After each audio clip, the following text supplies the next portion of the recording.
Imekwaje ubinadamu ameniona? Atakuwa na nguvu gani? Au huenda atakuwa na uwezo kuona viumbe kama sisi? Itabidi nimfuatilie ili anisaidie.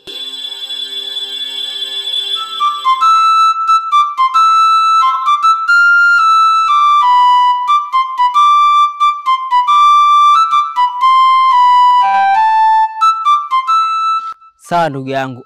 Mimi nahisi kwa hapa nipo kufikisha panatosha sana.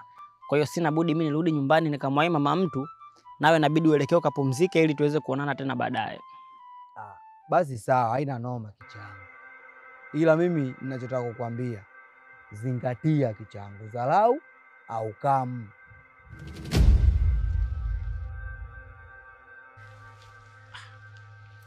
Kwani kaka, si dada yule pale ambaye tumetoka kuonana naye kule? Yuko wapi? Si yule pale anaenda, kwani uone kama kuna mtu pale? Alame, nisikilize ujue kichangu ujue. Mimi nishapagawa kutoka huko, afu dakika mwisho nayo unaletea miayusho ujue kichangu. Huyo mtu yuko wapi? Unajua bwana, nataka kunifanya kama mimi na matatizo ya kiakili. Mimi niko timamu kabisa. Unajua mtu kapita hapa ndo maana nikamsalimia. Lakini mimi siwezi kusalimia yeye wa kaka. Kwani una matatizo gani mwanangu? Kwa unataka kuniambia hao watu unaona wewe, unaona majini hao ambao mimi siwaoni?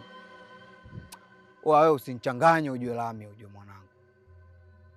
Ina maana wewe uniamini kama mimi ninachokwambia nimeona mtu, si ndio? Sasa nitakuamini vipi wakati mimi sioni mtu?